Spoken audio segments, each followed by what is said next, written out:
Batang merupakan salah satu dari organ dasar tumbuhan berpembuluh. Batang adalah sumbu tumbuhan, tempat semua organ lain bertumpu dan tumbuh. Daun dan akar dianggap sebagai perkembangan lanjutan dari batang untuk menjalankan fungsi yang lebih khusus.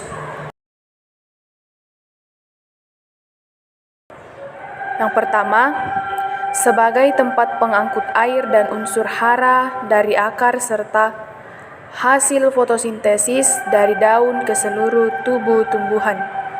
Yang kedua, memperluas tajuk tumbuhan untuk efisiensi penangkapan cahaya matahari. 3. Sebagai tempat tumbuhnya organ-organ generatif seperti bunga dan buah.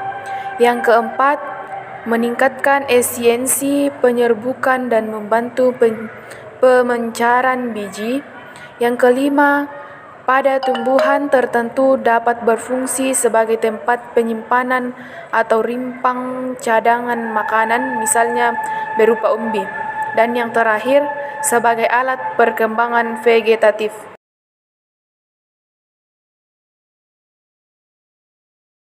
Yang pertama, epidermis. Epidermis merupakan batang yang tersusun dari sebuah sel rapat tanpa ruang antar sel berkutikula.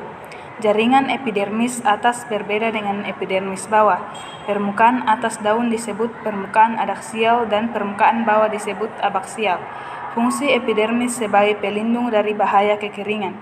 Pada tumbuhan dikotil memiliki lapisan epidermis berupa kulit kayu yang berbentuk dari jaringan gabus. Yang kedua, korteks.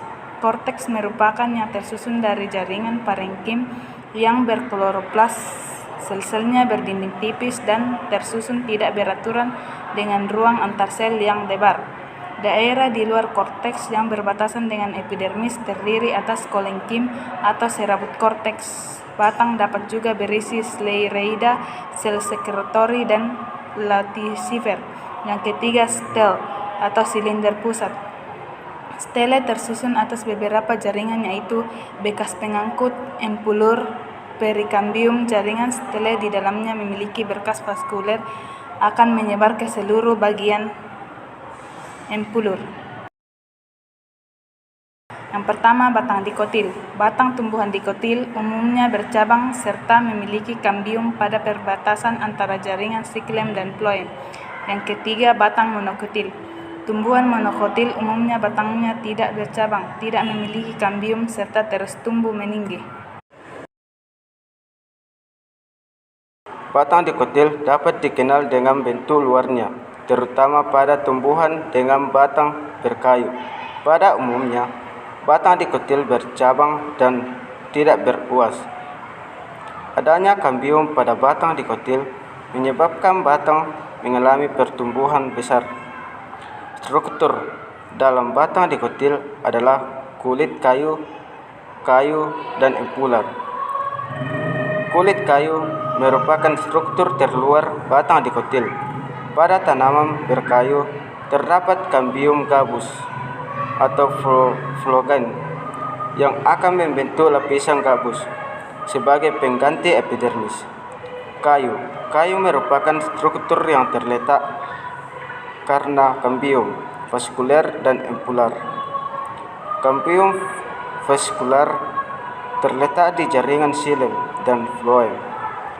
Aktivitas kambium vaskular ke arah luar akan membentuk floem sekunder dan ke arah dalam akan membentuk xilem sekunder. Empular merupakan jaringan parenkim yang berfungsi menyimpan cadangan makanan, ditemukan pada bagian batang yang masih muda. Pada batang yang sudah tua, sudah jarang ditemukan lagi.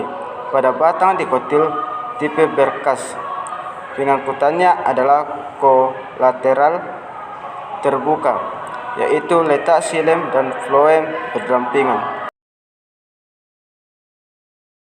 Batang monokotil umumnya tidak bercabang dan sebagian besar memiliki ruas-ruas batang.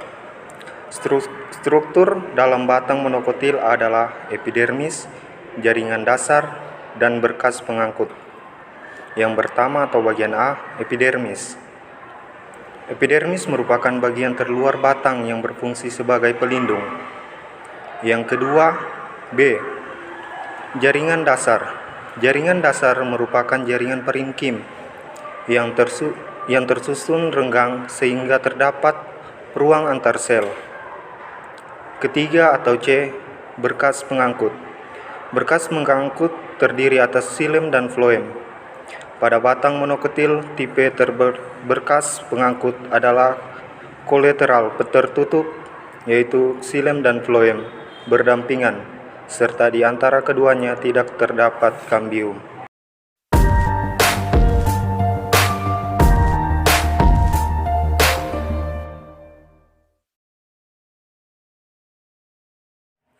Tumbuhan monokotil dan dikotil memiliki beberapa perbedaan, seperti yang tertera pada gambar. Di sini monokotil itu memiliki satu kotildeon. Kotildeon ini merupakan bakal daun, sedangkan dikotil memiliki dua kotildeon atau bakal daun.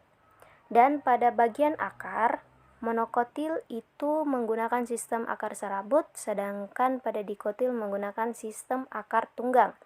Pada pembuluh, monokotil itu menggunakan berkas pengangkut yang tersebar, sedangkan dikotil menggunakan berkas pengangkut yang tersusun dalam suatu lingkaran. Dan berikutnya ada daun.